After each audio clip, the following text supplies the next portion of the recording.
Good morning. Hope everyone's doing well today. Excited to talk about Timothy in Philippians 2 and Epaphroditus. I hope I'm pronouncing that the right way. Just wanted to jump right in. Today we are talking about the second chapter of Philippians and specifically what we can learn from the examples of Timothy and Epaphroditus, the two men that are mentioned specifically by name by Paul. So we're just going to jump right in. Just to give a little bit of a background on Timothy, we'll talk about him first. On Paul's first missionary journey, he came to, in Acts 14, we read about his missionary journey. He comes to a place called Lystra, and there was a woman there named Lois, and then her daughter was Eunice, and Eunice's son was Timothy. And then, so Lois and Eunice become believers. There's miracles that happen there. They come to faith. And evidently Paul meets Timothy later on in Acts 16. We think that Timothy was probably around between the ages of 16 and 24. We're not exactly sure, but he was young. And Paul meets Timothy, and it says that Timothy has a great reputation with the people that know him, and Paul is so impressed with him that he asked Timothy to come with him on his journey. Timothy has an interesting background. His father was a Greek, and his mother was Jewish. His mother and his grandmother were Jewish. And so when Paul asked Timothy to come with him, Timothy is not circumcised because he has Greek influence in his life from his father. And Paul is concerned that Timothy may not be accepted very well by the Jews. And so it says that Paul actually circumcises Timothy himself. And it's an interesting situation. You know, Paul is not saying that you have to be circumcised to be saved. In fact, he makes that quite clear. But he does worry about the Jews not accepting Timothy. And so Timothy is circumcised. This is commitment, right? Timothy is showing a lot of eagerness to be with Paul and to be mentored under Paul. We see that in 1 Timothy and in 2 Timothy. Remember, 1 and 2 Timothy are books in the Bible that are letters that were written to Timothy while Paul was in Ephesus. And he's giving Timothy instructions. But one of the things that sticks out is that in both letters, Paul refers to Timothy as his true son in the faith. In 1 Timothy 1:2, he says, "My true son in the faith." And in 2 Timothy 1:2, he calls him my dear son. So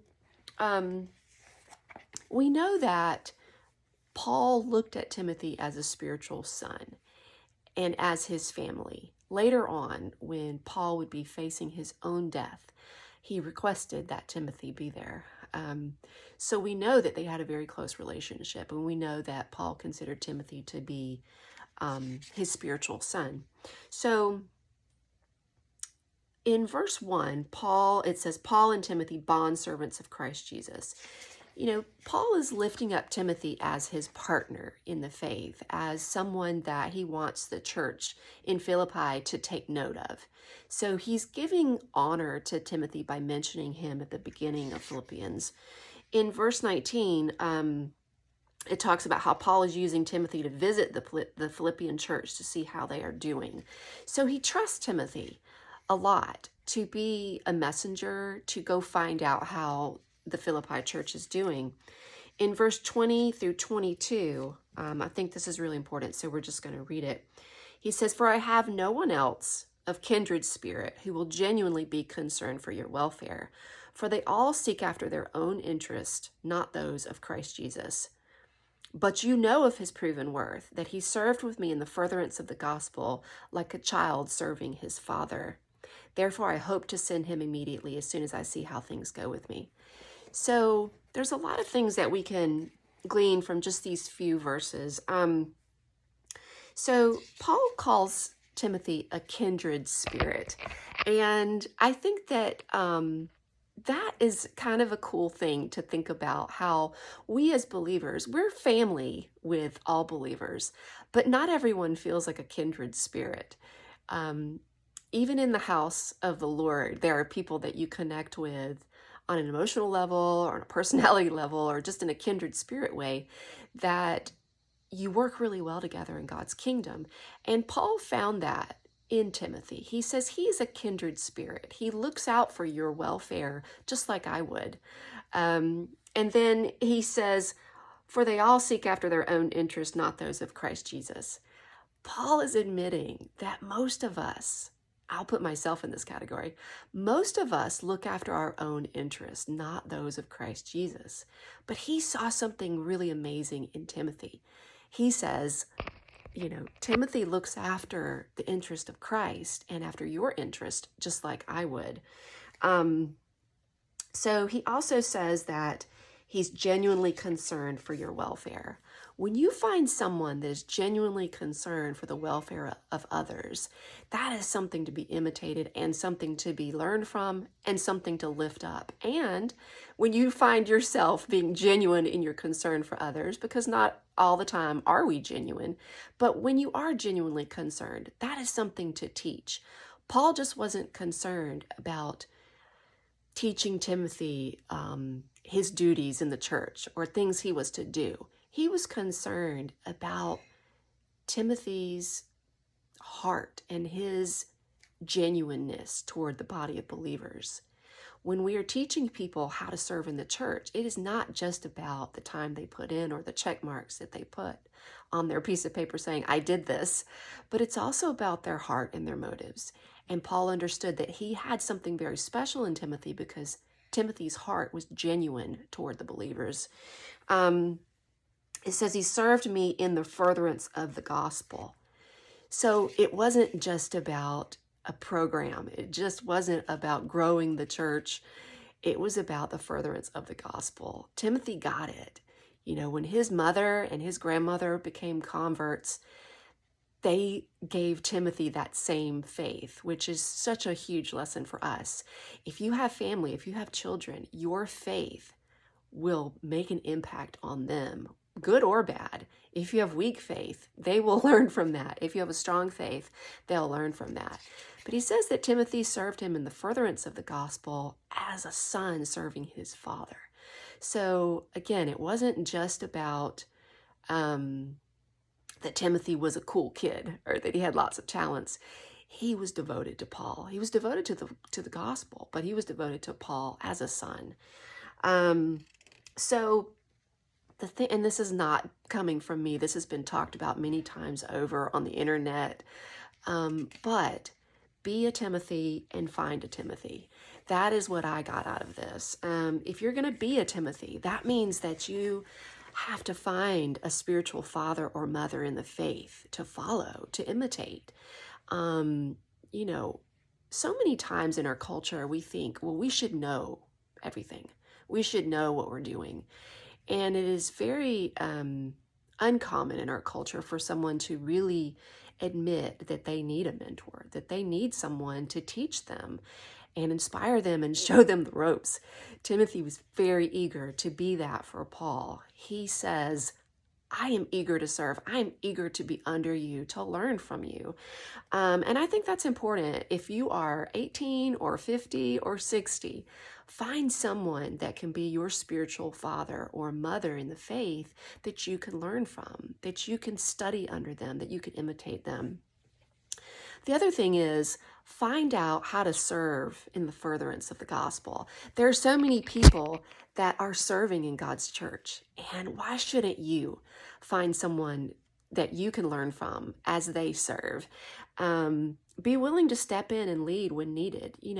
Timothy wasn't a baby. When Paul gave him the charge to lead in certain instances, he was up to the challenge. So he had confidence. I'm assuming he got confidence from his faith and from his relationship with God. And Paul gave him confidence in what he could do. He says, don't let anyone look down on you because you're young, but keep doing what you're doing, Timothy. He encouraged Timothy that even though he was a young guy, to not let that stop him from leading in God's kingdom. And I think this is something that we can really learn from. Embrace your role as a learner. Be teachable, be humble, eager to learn. Recognize your need for a mentor. Be reliable and follow through. If you are someone that's been given a job in the kingdom or some way to serve, follow through like Timothy did to the best of your ability. And, be a leader in that regard. Be eager to serve and look for opportunities to serve. And then also, on the flip side of that, find a Timothy. If you are a disciple and you're a Christian and you have a faith, then you have something to share. There are people that are struggling in their faith. There are people younger than you, both biologically younger and also younger in the faith, that you can encourage. Be willing to invest in the spiritual growth of other people. If you have something to share, if you're learning something, in your own personal Bible study, in your walk with God, be willing to share that. Be willing to invest in other people. Will the gospel keep going after our generation, or will it stop with us? The young people, those young whippersnappers that we look at sometimes and we say, what are they doing? I was never like this as a kid. But God says, invest in those people, invest in the younger believers. Will the gospel keep going after you and I are long gone? It brings me to tears to think about it, but think about that. When you're gone, will the gospel continue because of the people that you have poured into, because of your kids? Have you poured your life and your soul and your faith into them? What will happen after we're gone? Will God's message and the gospel live on through those that are our physical children and our spiritual children? Will it keep going? Your focus is on ministry and furthering the gospel, and then teaching other people to do the same. I think it's really important that we pass on our faith. Be someone to imitate. I ask myself, is my faith something to imitate? Can I say, like Paul did, imitate me as I imitate Christ? If there's anything in me worthy of imitation that I'm doing that's like Christ, imitate that. Ask yourself the same question. Can you say that? Be willing to let the younger crowd lead. I'll give you an example. It's kind of a silly example, but when we're teaching our kids to clean the kitchen or do anything, actually, if they're doing it wrong, if they are making mistakes, if they're not thorough enough, if they're not detailed enough, you cannot clean the kitchen for them forever. You can go beside them and say, oh, you missed a spot, or maybe you should think about this, or did you notice this? But the truth is, eventually we have to pass the baton on to the younger generation and allow them to make mistakes, allow them to learn the hard way, guide them, teach them. And if they have that personality of Timothy, they're going to be eager to learn. But at the end of the day, you have to let the young people step up and lead. If there's a younger woman or a younger man in your life that God has called them to preach, God has called them to teach, they have a gift that God has given them, encourage them. Don't look down on them because they're young, and don't stop them. If they are having Bible studies, if they're showing people the scriptures and they don't get it exactly right, encourage them and teach them. If they are, if they have a gift for something, but they haven't quite perfected the gift or really gotten it on straight, encourage them. We all need someone to see what we're capable of and to believe in us and to push us to use our spiritual gifts in God's kingdom. So the second person we're going to talk about is Epaphroditus. We learn a lot from the life of Epaphroditus. Although he's only mentioned in Philippians, there's a lot to learn from these scriptures. Paul, in verse 25, he calls him a brother, fellow worker, and fellow soldier. If he calls him a brother, that means that he was family. and then a fellow worker. He works hard in the family. Sometimes you can be family, but then not everybody's pulling their weight. Not everybody is working hard in the family. He even calls him a fellow soldier, which means that Epaphroditus was not only a believer, not only did he believe in the cause, but he was willing to lay down his life. That's the difference between a soldier and a civilian. They both are in the same family, perhaps, but the soldier is willing to be on the front lines. A soldier is willing to lay down his life for the family. And Epaphroditus was like that. He was intimately involved in the ministry. He was committed to the mission, to the war. And we are in a war. Paul says we're in a war. He calls them soldiers. Well, why would you need soldiers if you're not in a war? Paul understood there was a spiritual battle going on, and Epaphroditus was a fellow soldier with him. He was loyal and dependable. Paul depended on Epaphroditus to be his messenger to the church in Philippi. He traveled 800 miles with a financial gift from the Philippian church to visit Paul in Rome, where he was in house arrest. And so we know that not only did Paul trust Epaphroditus to do this, but Epaphroditus was willing to take this on. Would you walk or ride by donkey 800 miles to take care of someone? What are we willing to do? This is true commitment. How far would we be willing to go to make sure that someone was okay, to do what needed to be done? In verse 29, it says, receive him in the Lord with all joy and hold men like him in high regard, because he came close to death for the work of Christ, risking his life to complete what was lacking in what they were trying to do for Paul. They couldn't go visit Paul in Rome. So Epaphroditus was willing to do that, to bring that financial gift and to be a messenger. But along the way, at some point, he becomes gravely ill, almost to the point of dying. But he is healed. And so later on in the chapter, it talks about, or earlier in the chapter, it talks about how the church was so concerned about Epaphroditus because they had heard that he was gravely ill. So Paul is sending him to the church, back to the church, to make sure that they know that he's all right. But how do we honor people like Epaphroditus? Maybe you can drop a note in the chat about maybe something that's happened in your church where you've seen people honored that were willing to risk their life for the gospel. And are we willing to do the work of Christ? Sometimes it's not convenient. Sometimes it takes time. I know when I look at this, I'm convicted because sometimes I am not willing to do even the simplest things to make sure that someone is okay, whether it's to pick up the phone, to call them or text them, or, oh, God forbid, write a letter or a long email to encourage them or something like that. It goes back to what Paul was talking about earlier in the chapter when he's making this contrast between Timothy and most people. He says most people look to their own interest, but Timothy was interested in furthering the gospel.